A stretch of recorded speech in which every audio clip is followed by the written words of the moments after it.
A graça e a paz do nosso Senhor Salvador Jesus Cristo. Amém. Abra sua Bíblia no Evangelho do Senhor Jesus, segundo João.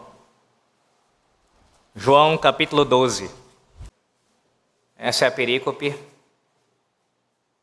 onde nós ouviremos o Senhor falar conosco nessa noite, nesse sermão. João 12, do versículo 20 até o versículo 26.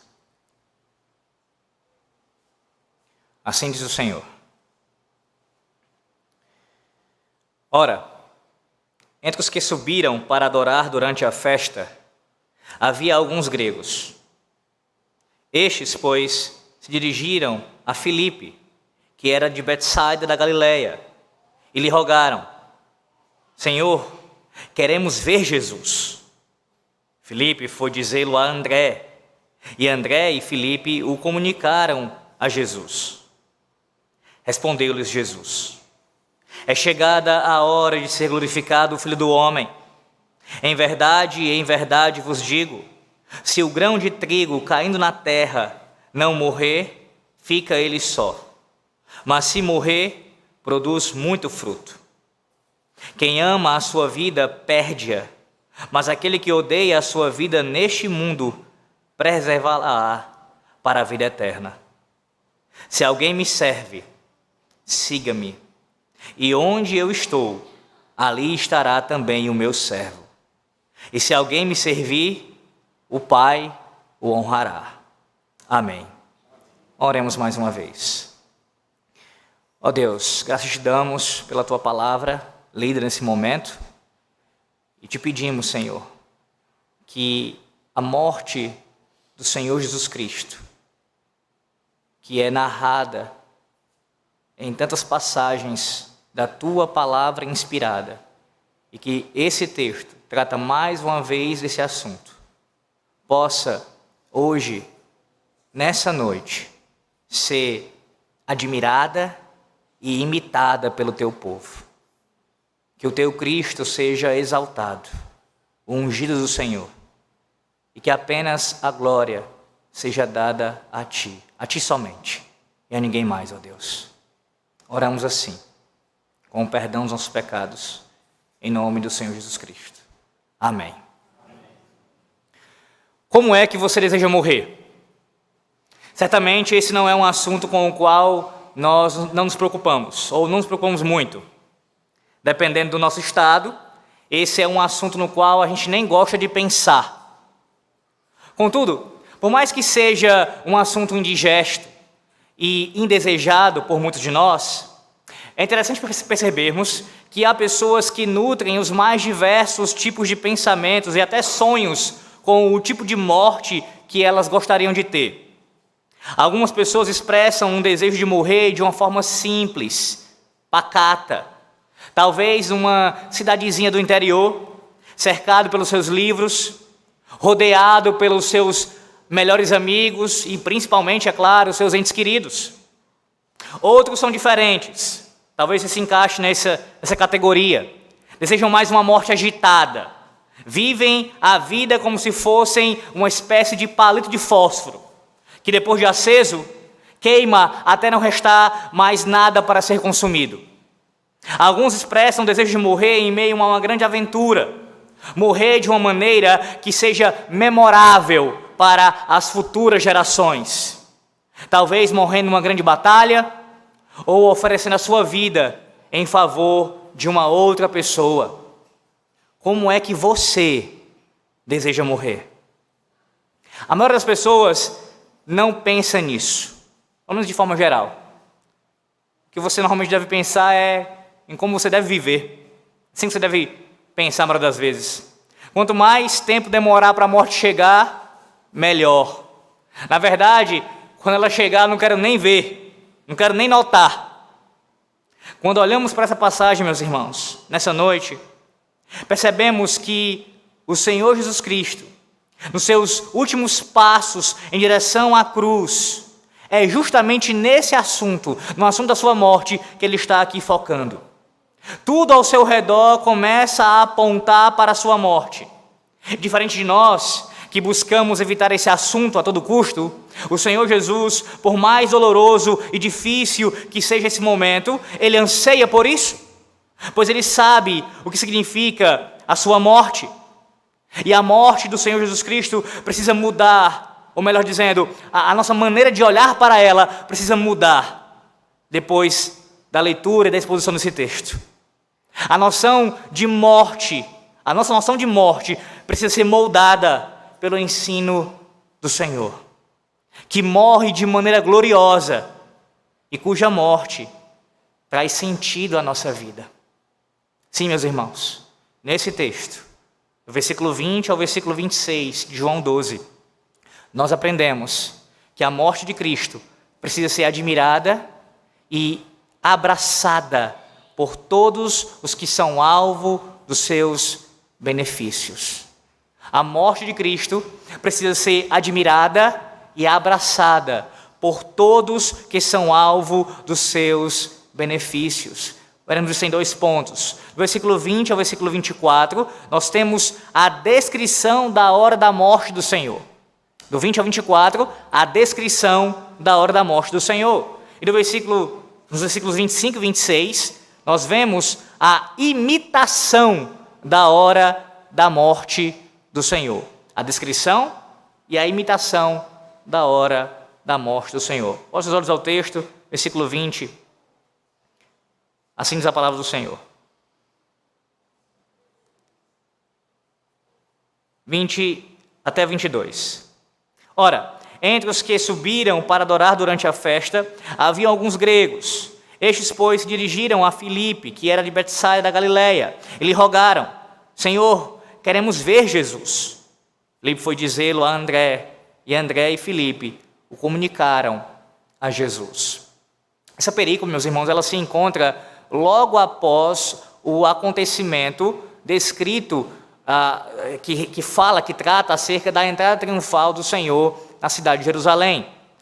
O texto vem imediatamente após isso, mas o ocorrido foi entre 1 e 2 dias após aquela entrada triunfal do Senhor. Texto esse que já foi pregado aqui em nossa igreja. Você deve lembrar, o Senhor entra montado naquele jumentinho e é aclamado ali por aquela multidão como o rei. Até mesmo as palavras dos profetas são ali proferidas, fazendo menção à conexão com o Messias, Jesus sendo recebido como esse Messias. Já aqui no versículo 20, nós temos algo inusitado e bastante irônico nos sendo informado. Lembre-se que no versículo 19, do capítulo 12, veja o versículo 19. De sorte que os fariseus disseram entre si: vede que nada aproveitais, eis aí vai o mundo após ele.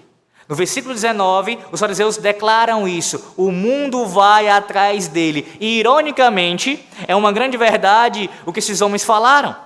De fato, eles não possuem a menor intenção que essas palavras sejam entendidas de uma maneira profética. Mas é exatamente isso que acontece. Observe logo na sequência, veja o que acontece. Não são apenas os judeus que vão atrás do Senhor. Os versículos 20 e 21 falam de um grupo de gregos que estão no meio dos judeus buscando ao Senhor.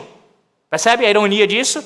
Os fariseus falam desse mundo indo atrás de Jesus e é justamente o que o versículo 20 em diante vai descrever.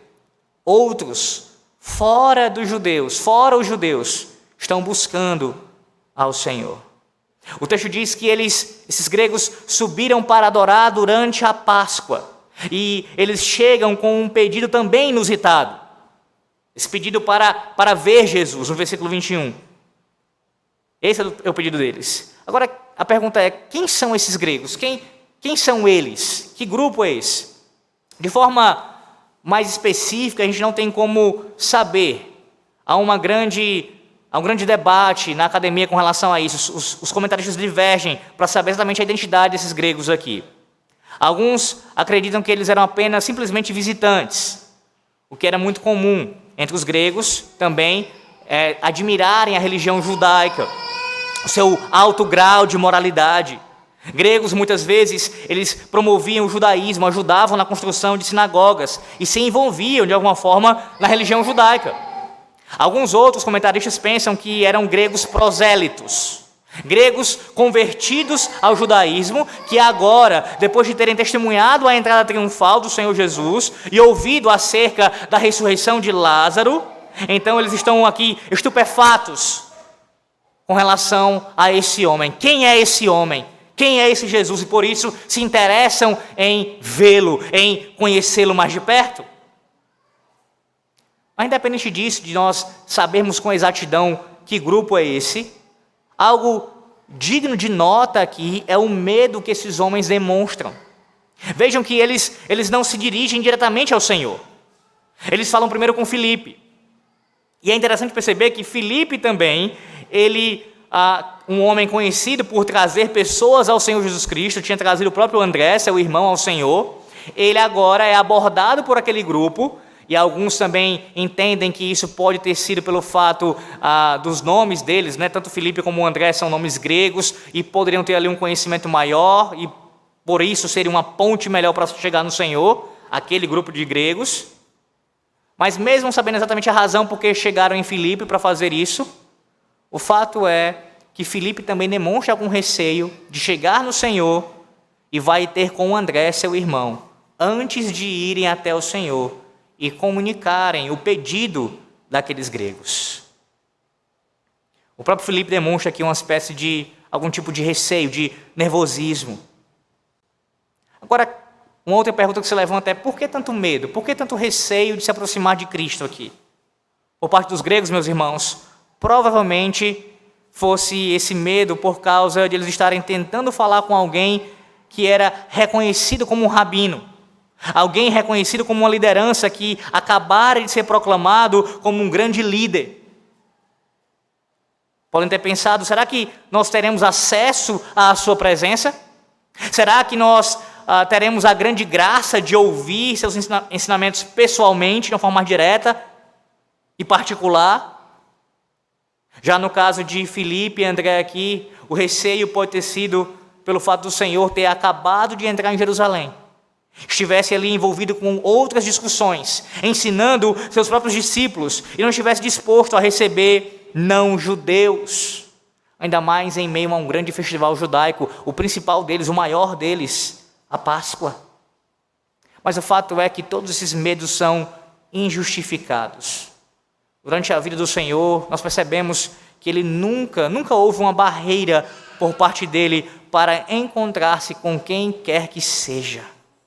E é exatamente dentro desse contexto que esse pedido ele ressalta, esse pedido maravilhoso. Nós queremos ver Jesus. Mesmo em meio ao medo que eles demonstram, mesmo em meio a essa reticência, mesmo em meio à incerteza, esses homens corajosamente expressam o desejo do seu coração: nós queremos ver Jesus. Em muitas igrejas, é muito comum, nos púlpitos dessas igrejas, eles possuírem alguns tipos de mensagem. Eu não sei se você já foi de alguma igreja e percebeu isso no púlpito dela. Normalmente versículos bíblicos gravados no púlpito. E normalmente com o intuito de lembrar o pregador algum tipo de mensagem específica. No púlpito em que Spurgeon pregava, já citado aqui pelo presbítero, lá no Tabernáculo Metropolitano de Londres, há ali algo também inusitado, umas luzes, vermelha, amarela e verde. Toda vez que a luz amarela ela acende, é indicando ao pregador que ele tem 7 minutos para terminar o sermão dele. Para alguns pregadores seria terrível. Mas o fato é que essas mensagens, especialmente com versículos bíblicos, elas têm o intuito de comunicar ao pregador, de lembrar ao pregador o seu principal dever quando sobe ao púlpito, que é justamente fazer com que os seus ouvintes vejam a Jesus. Vejam a Jesus. Todo pregador tem essa obrigação, expor o texto de tal forma que os ouvintes possam ver Jesus. Lamentavelmente, meus irmãos, nem todo pregador faz isso, sendo assim um farsante no púlpito. Mas eu pergunto a você nessa noite, você como ouvinte, quando você chegou a este lugar nessa noite, o seu intuito de estar aqui é ver Jesus? Quando você saiu de casa, antes de sair se arrumou, se preparou, veio até esse local mais uma vez, já esteve pela manhã e voltou para cá, o seu desejo, do mais íntimo do seu coração, era ver Cristo? Ver Cristo de diversas formas, ver Cristo na leitura da palavra, ver Cristo nos salmos cantados, ver Cristo pela manhã no sacramento administrado, ver Cristo principalmente nos sermões pregados. Esse é o seu desejo, o desejo mais ardente da sua alma, ver Cristo nessa noite? Era esse o desejo desses homens, desse grupo aqui de gregos. E muito mais deve ser o desejo do nosso coração. Infelizmente, normalmente quando nós não estamos com esse pensamento, com esse foco, o que toma a nossa atenção é todo o resto.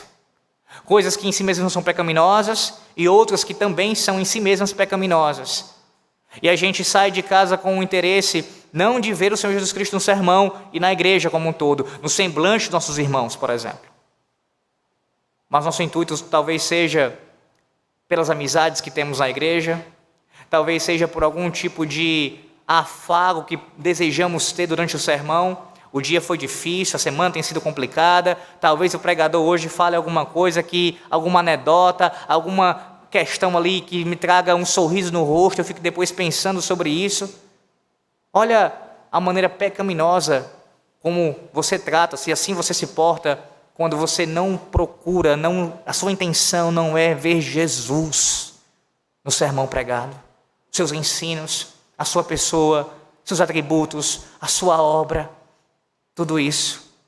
Esse deve ser o seu objetivo nessa noite. E toda vez que você vem a este lugar para cultuar ao Senhor, mas não apenas no culto solene, você precisa, e eu também, ver Jesus em todas as circunstâncias da vida. É fácil para nós vermos o Senhor nos momentos alegres, vermos a sua boa mão distribuindo para nós as dádivas, os presentes, os dons. Todavia, muito difícil é para muitos de nós vermos ao Senhor nos momentos mais difíceis. Você precisa ver o Senhor no luto, ver o Senhor na doença, ver o Senhor na crise financeira, ver o Senhor no problema conjugal, ver o Senhor em cada uma dessas circunstâncias. Com esse tipo de olhar, olhando para o autor e consumador da sua fé, é assim que você se mantém de pé. E eu repito, esse deve ser o anelo mais profundo da sua alma. Foi isso que você veio fazer essa noite aqui? Ver o Senhor? O desejo desses gregos é o mais sublime que qualquer ser humano pode ter. O desejo de contemplar o Salvador, o Rei dos Reis e o Senhor dos Senhores. Mas observe que dentro desse contexto vem a resposta do Senhor Jesus Cristo. É uma resposta que aparentemente você pode pensar que ela não responde ao que eles estão ali perguntando, porque eles perguntam sobre a possibilidade do Senhor receber os gregos, mas veja a resposta do Senhor. Respondeu-lhe Jesus: é chegada a hora de ser glorificado o Filho do Homem. Uma das coisas mais interessantes dessa narrativa, meus irmãos, é que a gente não sabe se os gregos conseguiram de fato falar com o Senhor.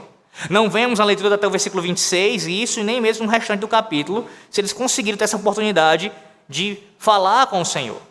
Entretanto, o que nos chama a atenção é que dentro do contexto da entrada triunfal, de ter sido aclamado como um rei, tratado como a esperança de Israel, o libertador da Judéia, agora ele é chamado por estrangeiros.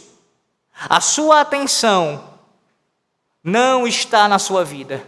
Dentro desse contexto de triunfo, de glória relacionada à libertação de Israel, o seu foco aqui não está na sua vida, mas está na sua morte.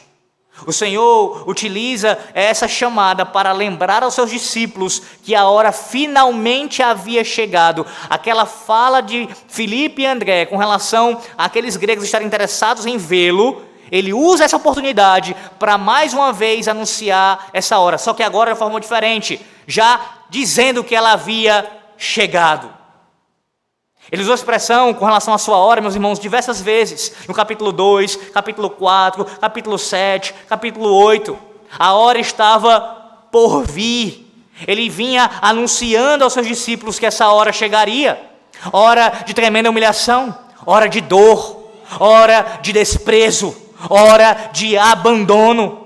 E é em meio a essa expectativa da chegada da hora que gentios, isto é, pessoas fora da congregação de Israel, desejam vê-lo. E aí ele diz: a hora chegou. Ele agora foca na hora da sua morte. E perceba como isso é maravilhoso, esse relato. A sua descrição é gloriosa. Observe que o que ele diz na continuidade do versículo 23... mostra a glória desse momento. Ele diz: eu serei glorificado. Na hora da morte, eu serei glorificado. Que noção completamente diferente da nossa a respeito da morte. Olhamos como uma hora de derrota, com uma visão míope, enxergamos como se fosse o nosso fim. Sim, é verdade, meus irmãos, existe espaço para a dor na hora da morte, existe espaço para a saudade, mas muitas vezes, por causa de nossa pecaminosidade, vemos a hora da morte como se fosse apenas uma hora de trevas, de lamento, de tristeza, apenas isso e só isso. Contudo, para o Senhor Jesus, a hora da sua morte é a hora da sua glorificação. Perceba, ele não está falando da ressurreição agora, nem da sua ascensão, mas da hora que ele será preso no madeiro, na hora que os cravos irão traspassá-lo, que a cruz de espinho, a coroa de espinho será colocada sobre a sua cabeça, que ele carregará aquela cruz. É desse momento, o sangue derramado, que ele está falando. É desse momento. Um momento de vergonha, de dor, sim, de profunda tristeza, mas um momento, acima de tudo, de glória. A cruz é glória, é a glória.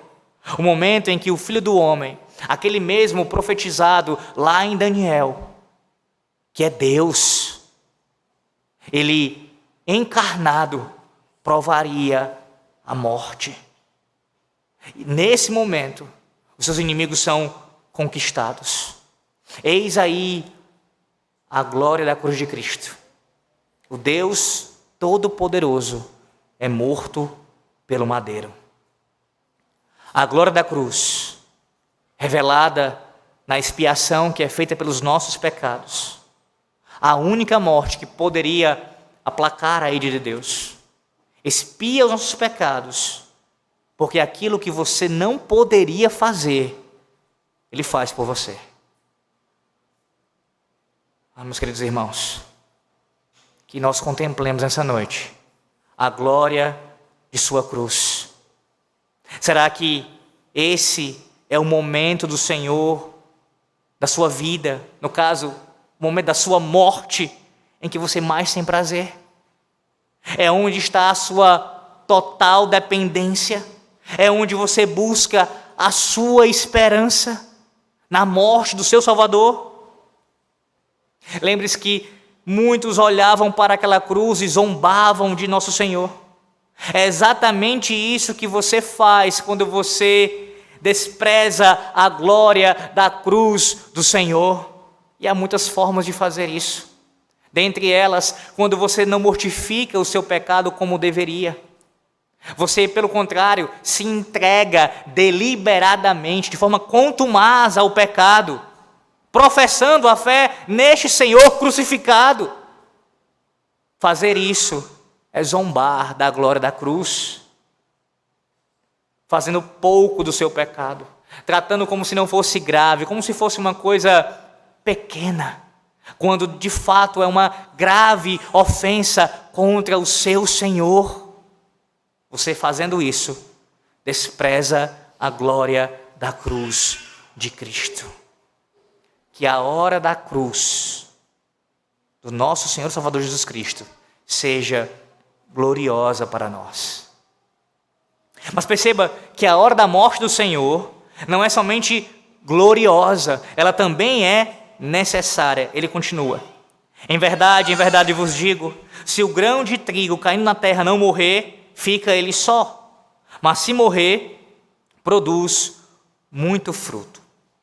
Depois de falar a respeito do momento aqui da sua glorificação na sua morte, quando o seu corpo fosse ali levado, pendurado no madeiro, o versículo 24 começa aqui o Senhor a explicar por que essa morte é tão necessária. E para isso o Senhor se utiliza de uma ilustração de campo, bem comum em seus ensinamentos. Ele está falando acerca da decomposição de uma semente. Certamente você, quando criança, deve ter passado pela experiência de pegar aquele feijãozinho e colocar num pedacinho de algodão, até vê-lo germinar. Perdi as contas de quantas vezes eu fiz isso no colégio. Se você for diligente nesse experimento, além de um ramo verde, você viu o broto do feijão ali. Entretanto, junto com toda a beleza do ramo e do broto que aparece, eu pergunto a você chegou a perceber, a notar um cheiro desagradável na semente que morreu? A semente que foi lançada naquele pedaço de algodão? É exatamente isso que o Senhor está falando aqui. A minha morte não será bela, mas se eu não morrer, não haverá outros Lázaros. O que vocês viram acontecer com um homem, verão em uma escala maciça, quando eu for levantado no madeiro. A cruz do Senhor não é somente gloriosa porque traz paz e demonstra a misericórdia de Deus para com pecadores, mas ela é absolutamente necessária, porque sem a morte de Cristo na cruz, é impossível que o seu reino seja estabelecido. É nessa morte que a nossa ressurreição está garantida. É nessa morte que vida para pecadores está assegurada. E o que nós fazemos agora nesse momento, ao nos congregarmos aqui, é cumprir exatamente o que diz o versículo 24. Nós, você com a sua casa, são os frutos dessa morte.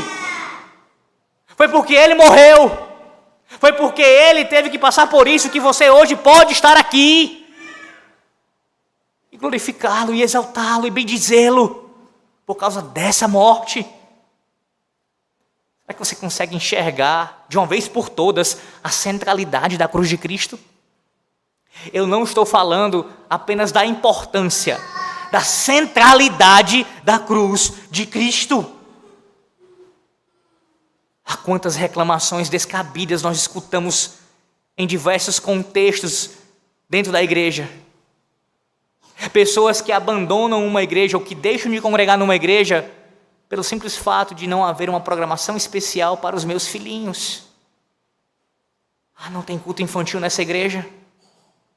Não há aqui um programa de escola bíblica de férias para os meus filhos?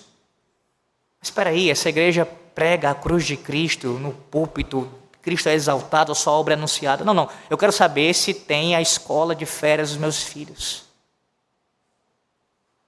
Assuntos completamente irrelevantes. E outros até importantes também, mas que comparados à centralidade da cruz, são periféricos. E como nós temos a capacidade de pegarmos os assuntos periféricos, que por mais importantes que sejam, e colocarmos no centro. E a cruz é jogada para o lado. Quando está do lado. É abandonada, é esquecida. Púlpitos que não estão centrados na cruz de Cristo, que não anunciam a glória dessa cruz e a necessidade dessa cruz, eles estão falhando terrivelmente em seus propósitos, que é anunciar Cristo e este crucificado. Mas não apenas os púlpitos, não apenas os pregadores, Eu me dirijo a você, pai. Dentro do seu lar, o assunto central, o tema central é a cruz de Cristo. Você, pai, você precisa trazer a centralidade da cruz para a sua casa. Sabe como você faz isso? Nas conversas, nas refeições, no culto doméstico. Sempre conduzindo a sua esposa e os seus filhos à cruz de Cristo. Mostrando para eles a glória que há nessa cruz. A necessidade dessa cruz. Os benefícios que provêm dessa cruz. Mas quantos assuntos não tomam o nosso tempo diariamente em nossa família? Assuntos que são muitas vezes insignificantes, alguns até pecaminosos, quando o que é mais importante nunca é lembrado, ou quando é lembrado, para dizer que nunca é lembrado, essa semana é semana de ceia, né? Então a gente tem que falar sobre a cruz. Então eu vou separar um tempo na minha casa, eu vou aqui ensinar alguma coisa aos meus filhos, à minha esposa, porque a gente vai ouvir o sermão domingo, vamos cear, então a gente tem que meditar apenas na preparação para a ceia do Senhor. Isso tem que ser diário. Diário. E se você acha que é cansativo falar sobre isso diariamente, é porque você não conhece a profundidade, a riqueza que há nessa cruz. No Antigo e no Novo Testamento. O quanto a Bíblia fala sobre a obra vicária de Cristo. Não delegue a outros. Não delegue aos pastores. Não delegue ao conselho da igreja. Eles têm sim a sua responsabilidade de ensinar isso publicamente. Mas você, homem, e você, mulher, auxiliando o seu marido, devem fazer isso no seu lar. A centralidade da cruz. Viver em conformidade com isso. Na dependência dessa cruz. Mas veja agora, não apenas a descrição da hora da morte nos é relatada aqui pelo Senhor, mas também a sua imitação, nos versículos 25 e 26. No início do versículo 25 aqui, vejamos o Senhor falando. Versículo 25 completo. Quem ama a sua vida, perde-a, mas aquele que odeia a sua vida neste mundo, preservá-la-á para a vida eterna. Depois de utilizar aquela situação com os gregos para descrever o quão gloriosa sua morte será, algo contrário às expectativas do povo que o havia proclamado como um rei, ele deixa claro que não se assentará em trono terreno nenhum. Na verdade, o seu único trono será a cruz. Agora, ele diz que o mesmo deve ser para os seus discípulos. Mas note que uma leitura descuidada do versículo 25 poderia levar você a achar que o Senhor não valoriza a vida. Se você não entender bem aqui as palavras do Senhor, você pode interpretar de forma equivocada que o Senhor está falando algo aqui que dê algum tipo de fundamento para desprezar a vida humana. Alguns intérpretes mais sem cuidado, de colocar dessa maneira, talvez até tentando achar alguma base aqui para o suicídio. Mas, meus irmãos, ele está falando aqui, na verdade, de um tipo de vida em específico. É claro que o Senhor não está falando contra a vida humana, como se isso fosse desprezível. O próprio Senhor, ele cumpriu também o 6º mandamento. Mandamento este que tem na sua essência a preservação da vida.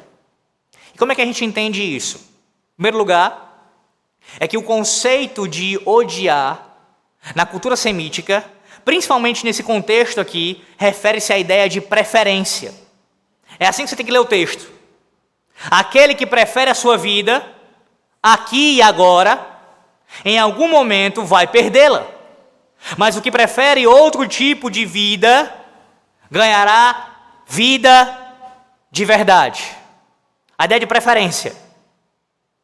Mas em segundo lugar, O que deixa mais claro aqui, e nesse caso, não na língua portuguesa, porque a tradução apenas nos traz aqui vida, no versículo 25, a palavra vida sendo usada aqui para traduzir as palavras do original, mas na língua original, no grego, o Senhor está usando dois termos diferentes para a vida. Dois termos diferentes. Duas palavras distintas para falar de vida aqui. Na primeira ocorrência, ele usa a palavra psche, que é a palavra de onde nós derivamos a nossa palavra psicologia. Dentro do contexto aqui, a palavra usada psche tem como objetivo falar do pensamento da época. Uma forma mundana de pensar, de viver, uma vida centrada em si mesmo. É esse tipo de vida que o Senhor está dizendo, você precisa deixar de lado. Você tem que abandonar. Em seguida, ele diz assim, deixa eu ler o texto no versículo 25. Quem ama a sua psche, sua vida, no sentido mundano aqui, viver para si mesmo, perde-a. Mas aquele que odeia a sua vida, essa psche, essa vida mundana, essa vida que vive para si mesmo, quem odeia, quem não a prefere neste mundo, preserva-la para... Aí eles usam outra palavra para a vida agora. Zoe. Para a vida eterna. A mesma palavra que origina-se a palavra zoologia. Estudo da vida. Vida de verdade. Aquele que rejeita a vida que o mundo oferece, ganhará vida de verdade. Vida que não acaba. É esse o sentido do texto. Não é exatamente isso que acontece com o próprio Senhor?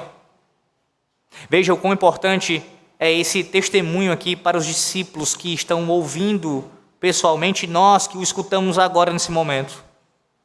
Mais uma vez, atente-se ao contexto. O Senhor entrou de maneira gloriosa em Jerusalém, aclamado pela multidão, desejado pelo povo. Certamente vários partidos, especialmente os zelotes, olhavam para ele com esperança, acreditando que finalmente as promessas de libertação de Israel seriam cumpridas nele, e até mesmo estrangeiros estão procurando. Quão tentador isso não poderia ter sido ao Senhor, abraçar essa vida, ao invés da vida da morte, a vida da cruz. Mas o que ele faz? Ele rejeita tudo isso. E esse é o padrão para os discípulos. Abra mão dos seus conceitos, desejos e tudo o que for deste mundo por amor de mim, e você terá vida. Da mesma forma, se você amar essa vida mundana, só resta-lhe condenação. É assim que um discípulo imita a hora da morte de Cristo. É isso que você tem feito? Rejeitado essa vida para ganhar a vida. Rejeitado essa vida mundana, terrena, e aqui não entenda mal o que eu estou dizendo, eu não estou falando de coisas materiais em si mesmas, que elas não têm nenhum valor, não é isso que eu estou dizendo.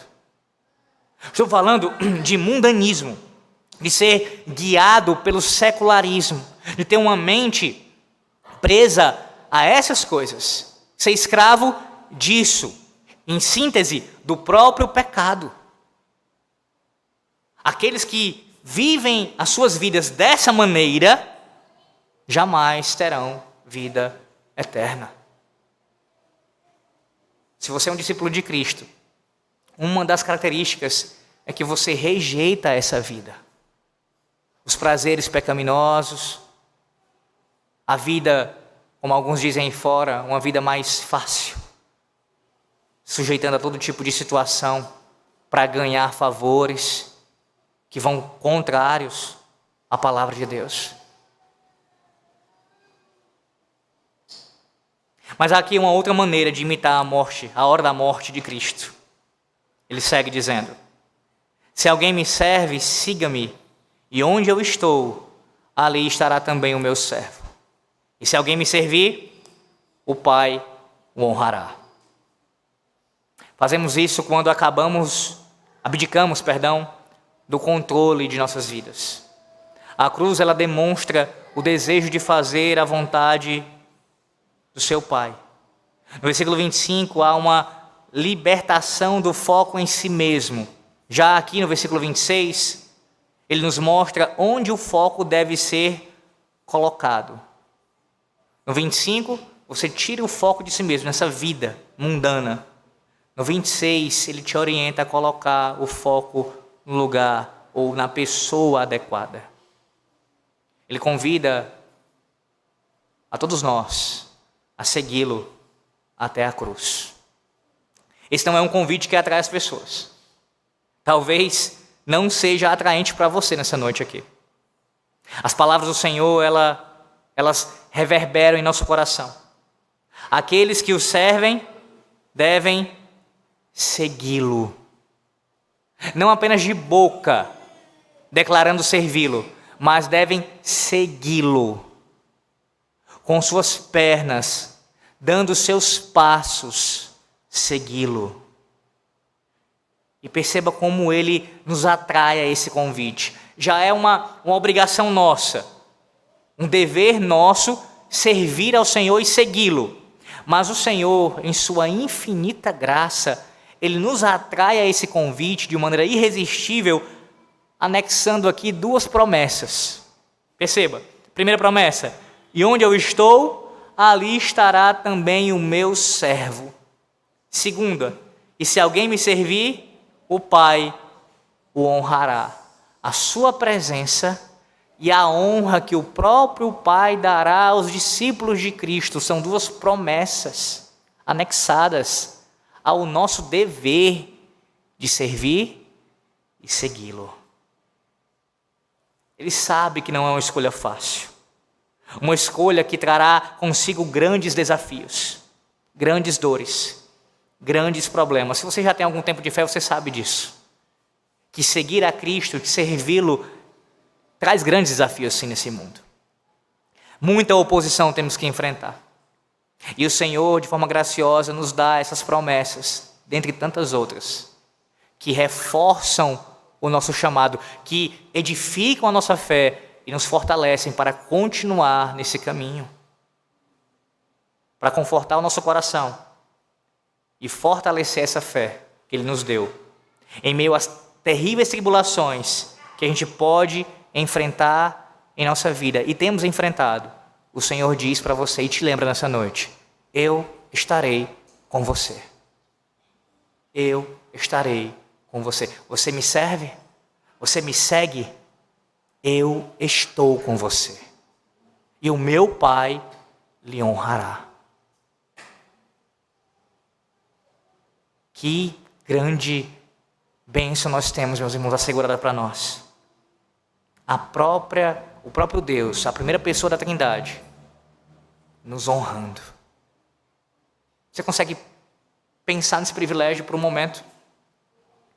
Quantas honrarias nós passamos a vida lutando para conquistar? De meros homens, algum reconhecimento, algum tipo de elogio, algum cargo. Meros homens mortais, ainda que tenham poder, ainda que tenham notoriedade, nós buscamos isso. Agora, pare para pensar um pouco. Você como discípulo de Cristo, você como pó e cinza, como pecador miserável que nós somos, o próprio Pai, se de fato servimos e seguimos a Cristo, o próprio Pai nos honrará.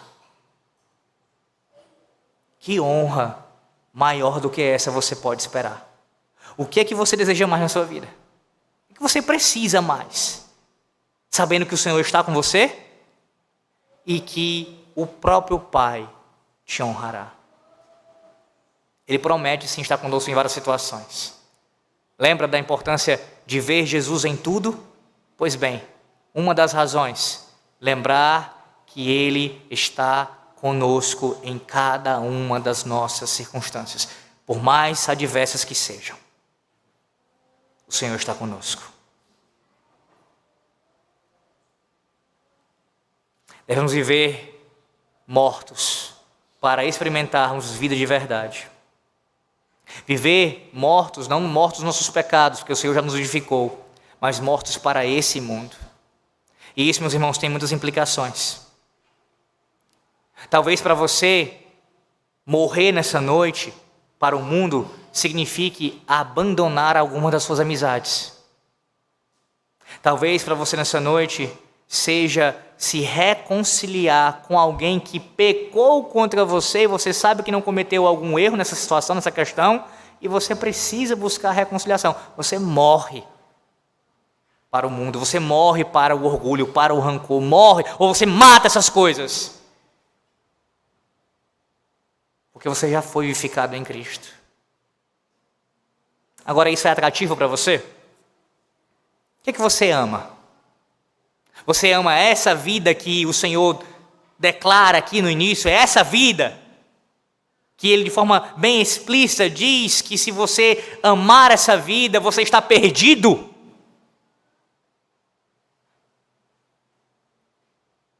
É impressionante como nossas vidas são geralmente guiadas por achismos, opiniões pessoais e psicologismo barato.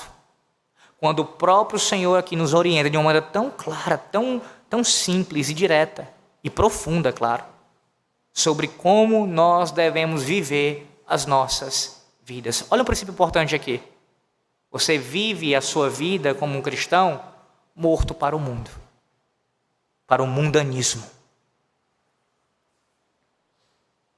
É assim que imitamos a hora da morte do Senhor, abrindo mão de nossa vida e do controle dela, ofuscados pela glória da cruz, se tornando cegos para o mundo e contemplando somente o que está nas regiões celestiais. Como é que você deseja morrer? Como é que você deseja morrer? Talvez a maioria aqui dissesse, dormindo, Alex. De preferência, bem velhinho. Depois de ter realizado tudo na minha vida. Eu nem me casei ainda. Nem tive meus filhos. Eu nem vi ainda meus filhos formados. Eu quero ver o crescimento dos meus netos. Eu ainda nem experimentei uma reforma tão grande na igreja em nosso país. Eu nem passei por um avivamento. Eu nem vi isso.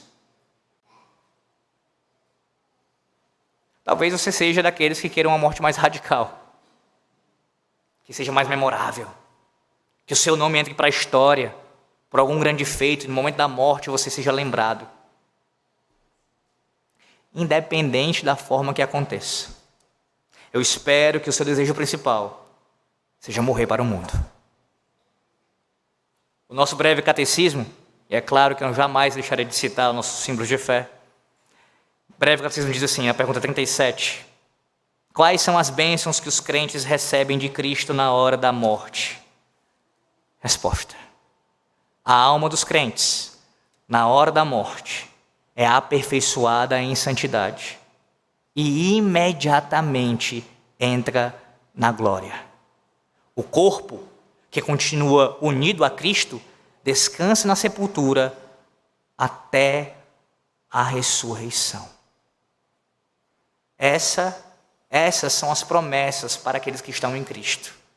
Independente da morte que você tenha, ela pode ser a mais brutal, um assassinato, que Deus o livre disso, mas ainda que isso aconteça, um assassinato, um grave acidente, seja o seu corpo espalhado, destruído,